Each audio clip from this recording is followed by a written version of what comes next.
Can somebody there give me my notes on shareholding?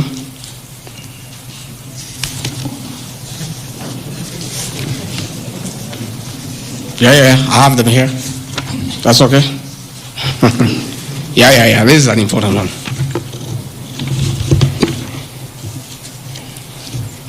There are several. I had not. There are a few silly ones. There's one that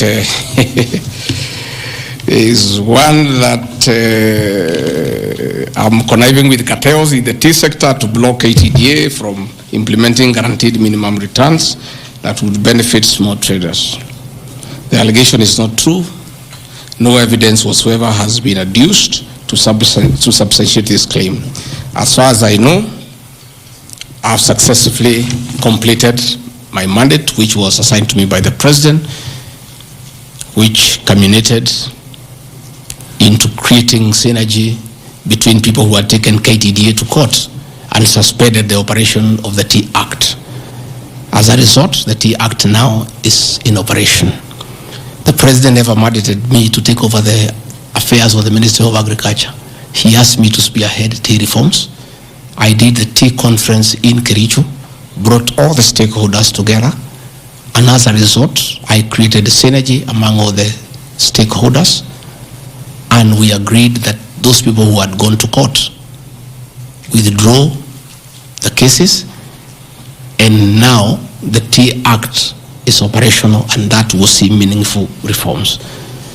As to claims that I have stopped the selling of tea in Mombasa, there is no evidence to that effect, and I want to call upon the Honorable Mutuse to provide that evidence. Again, in matters coffee, I was given a job by the President to initiate the coffee reforms, which I have done successfully.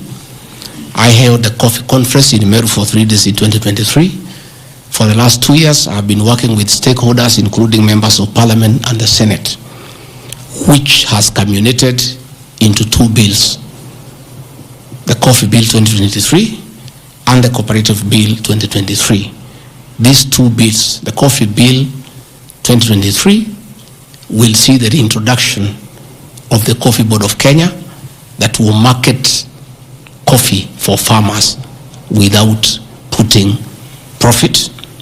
We have also recommended the reintroduction of the Coffee Research Foundation or the Coffee Research Institute in Ruto to work on better varieties and drought-resistant crops. Through my efforts, again, I've completed my work. The 2 bills are before the National Assembly. I call upon members of the National Assembly immediately after the impeachment process to embark on these 2 bills and see them to fruition so that farmers can enjoy the work we have done in coffee reforms. I have seen another absurd, that I have taken control of a local cooperative society in Madira constituency where I was a member of Parliament.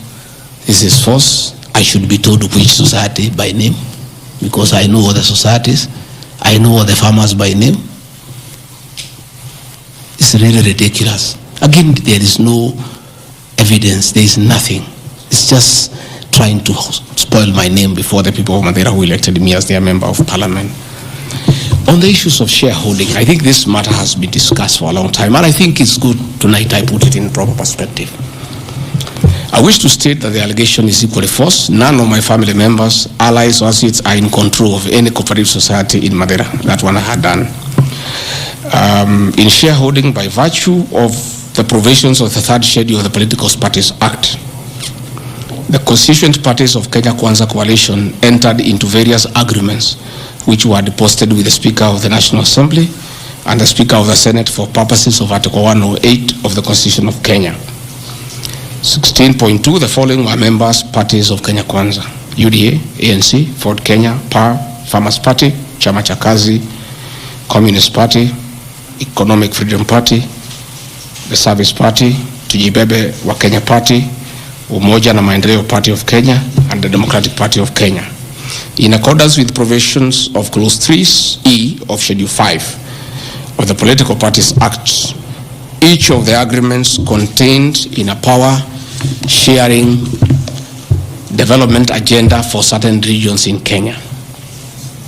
I attach here copies of the said agreement. I'll give you the Kenya Kwanza agreement so that you know when I talk about shareholding, I'm not talking about Kenyans, I'm talking about this agreement that was signed by President William Ruto and almost everybody else on how power will be shared. I've never talked about sharing resources. I have been talking about power sharing for people to get what they deserve in sharing power in accordance with this agreement. Like, for example, in an agreement between UDA, ANC, and Ford Kenya, the UDA would nominate the president and the deputy presidential candidates, which has happened. I got my share, although I have no share certificate. The president would guarantee the stature, dignity, financial and operational autonomy of those of the deputy president. It's in the agreement. The office of the deputy president will be allowed specific duties identified at Article 21 of the agreement. ANC will be allocated a position of prime cabinet secretary to be established within 14 days. It was given to Musalia. The office of the deputy president, Ford Kenya will be allocated the position of the Speaker of the National Assembly, which was given to Moses Wetangula. In accord with Article 2.1 of the Power Sharing Agreement, ANC and Ford Kenya would have a 30% share of national government positions. So, the Honorable Musalia, Mudavadi, the Honorable Wetangula, and the people of Western, please don't condemn Rigathi Gachagua. The agreement is here, defining your share in the government. It is not me. I did not sign this document. It was signed by Musalia, Wetangula, and President William Ruto. So when I say about this share thing in terms of positions, I've never talked about resources, about development, although it is also here, is that regions bargained with the president for shares. Musalia, Mudavadi, and Moses Wetangula bargained for 30% of shares within the Kenya Kwanza government, although they were also supposed to give us 70% of the vote, which they did not. Nevertheless, since they gave a certain vote, they are still entitled to some share one way or another. So it is not Rigathi Gachagua who said that a government is like a company. It is the agreement of the Kenya Kwanza, which I will be tabling in the National Assembly. It is not me. It went ahead to say it. He said, ANC and Ford Kenya would have 30% share of national government positions.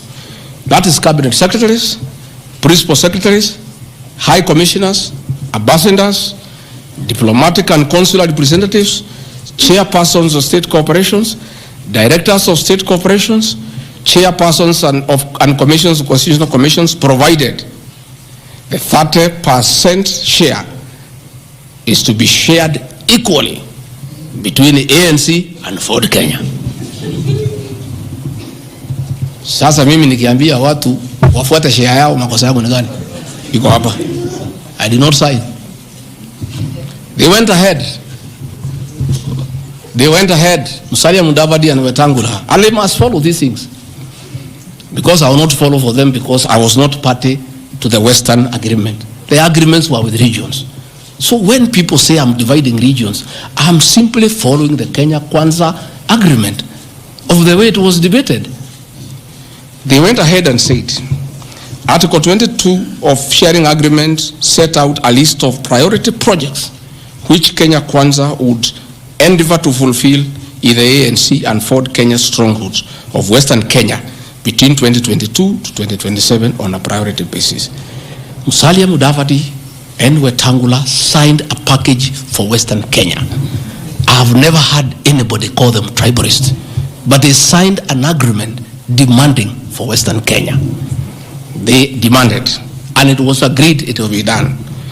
Completion of all incomplete or stored bitumen roads. construction of an extra 1,000 kilometers of bitumen in Western Kenya, revival and modernization of sugar factories in Western Kenya, establishment of new industries identified in Article 22 of the agreement.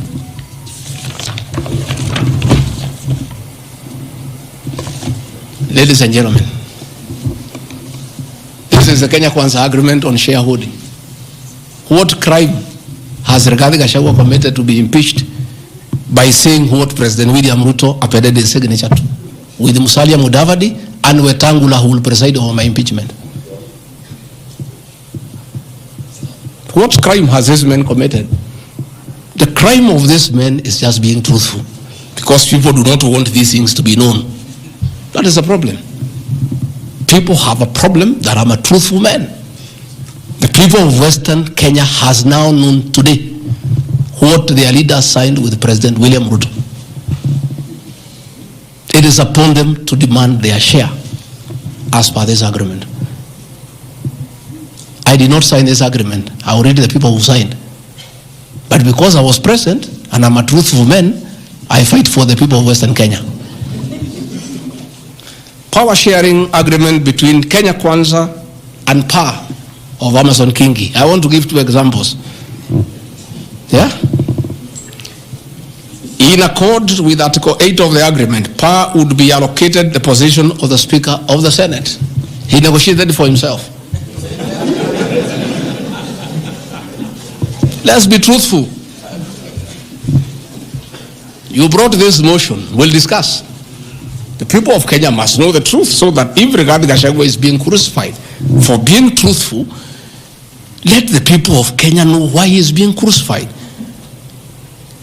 How can Moses Wetangula say I should be impeached because of saying people to get their shares, when he is a signatory to a share agreement with the president on what will go to Western Kenya? And then they accuse me of tribalism. They did not say anything should go to Central or Mount Kenya. They talked about Western. When I say something for Mountain, I'm a tribalist. Kingi said, position of Speaker, you are mepewa. Article 9A of the Power Sharing Agreement, PAR would nominate the candidate for appointment of one principal secretary when Kenya Kwanza came to power. Wamepewa. For Article 9B, the Power Sharing Agreement, Kenya Kwanza and PAR would agree on what share of national government positions, cabinet secretaries, principal secretaries, high commissioners, ambassadors, diplomatic and consular representatives, chairpersons, state corporations, etc., etc. Power sharing agreement, that is a word, so that nobody should ever again in this country ever accuse me of talking of shares. It is not me.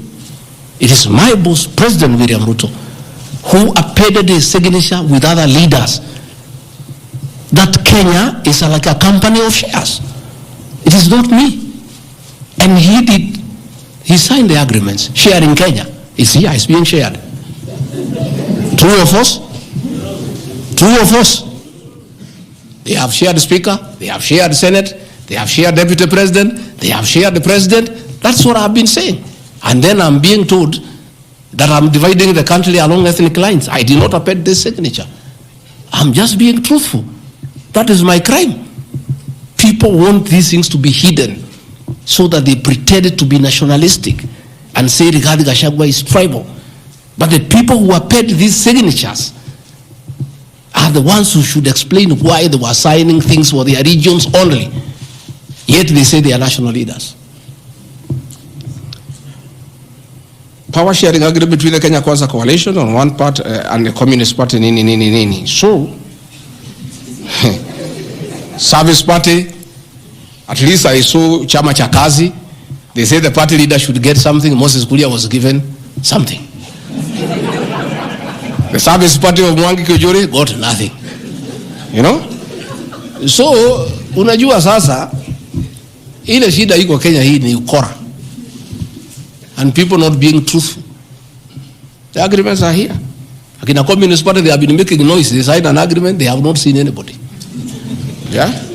So,